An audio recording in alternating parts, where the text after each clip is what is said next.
आपको याद है कि कंबोडिया जॉब स्कैम के हवाले से मैंने कुछ वीडियोज़ बनाई थी। मैंने बताया था कि कंबोडिया में किस तरह जॉब से रिलेटेड स्कैम होता है, किस तरह आपको किडनैप किया जाता है या लोगों को बुलाया जाता है, एयरपोर्ट से ही लोगों को उठा लिया जाता है और कहा जाता है हम आपको बड़ी अच्छी जॉब देंगे। लोग उसके बहकावे में आ जाते हैं। यहाँ किसी और कंट्री से, दुबई से या पाकिस्तान से या इंडिया से, बांग्लादेश से, मुख्तलिफ किस्म के कंट्रीज़ से लोगों को बुलाया जाता है और उनको स्कैमिंग से रिलेटेड जॉब्स दी जाती हैं। या उनको बताया जाता है जी आपके एजेंट ने तो हमें आपको सेल कर दिया है। $2500 में या इतने डॉलर में, तो लिहाज़ा आप हमारे अंडर काम करेंगे। इस तरह के मुख्तलिफ़ किस्म की, या उनको ले जाया जाता है ऐसी लोकेशंस के ऊपर जहाँ पे उनके साथ ज़्यादतियाँ की जाती हैं, मारा जाता है और कहा जाता है घर वालों से कहें जी पैसे भेजें।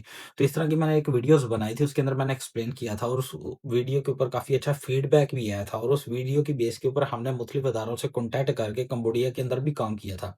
हमने ह्यूमन ट्रैफिकिंग की रोकथाम के लिए कंबोडिया के अंदर भी आवाज़ उठाई थी और इसके ऊपर भी हमने काम किया था। कुछ 2 नंबर एजेंट या 2 नंबर बंदों ने हमारे खिलाफ आवाज़ें उठाई। उन्होंने कहा कि नहीं, नहीं, कंबोडिया तो वाक़ई बड़ा अच्छा मुल्क है। इसके अंदर वाक़ई 1000, 2000, 3000 या 5 या 1000 या 10,000 यूएस डॉलर पर मंथ की सैलरियाँ मिलती हैं, लिहाज़ा आप गलत कर रहे हो, गलत आवाज़ उठा रहे हो। अच्छा, एक खबर आई है, हमारे इन सारे मामलात और मेहनत का फल ये मिला हमें कि मैं आपको एक बताता हूँ कि कंबोडिया ने एक न्यूज़ इश्यू की है। वो बता रहे हैं कि 2,10,000 बंदों ने रज़ाकाराना तौर के ऊपर, जो स्कैमर थे, स्कैमिंग का काम कर रहे थे, कंबोडिया छोड़ दिया है।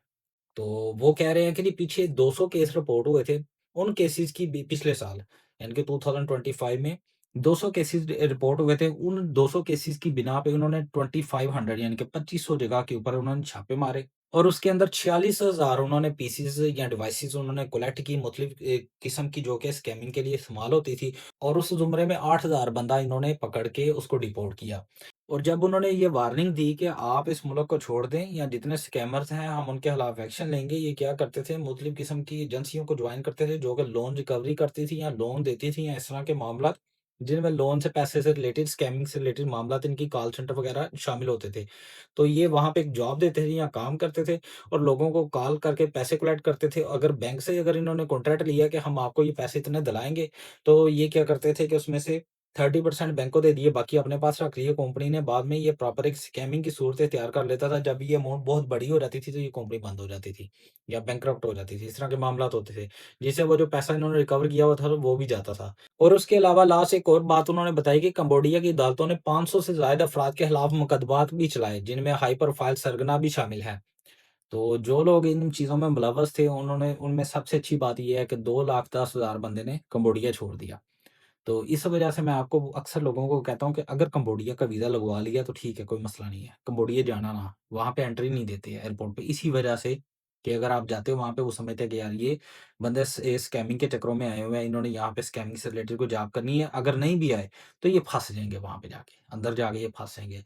लिहाज़ा कंबोडिया का अगर वीज़ा लगवा लिया तो ठीक है, अगर एंट्री नहीं मिलती तो आपकी जो टिकट वगैरह भी ज़ाया होगी, आपका ट्रैवल प्लान भी खराब होगा। तो कोशिश करें कि कंबोडिया का वीज़ा लगवा लीजिए, कोई मसला नहीं, दस्ती वीज़ा लग जाता है एम्बेसी से, 1 घंटे के अंदर कंबोडिया का वीज़ा लग जाता है, मलेशिया की बात कर रहा हूँ। तो जाने की ज़रूरत नहीं है।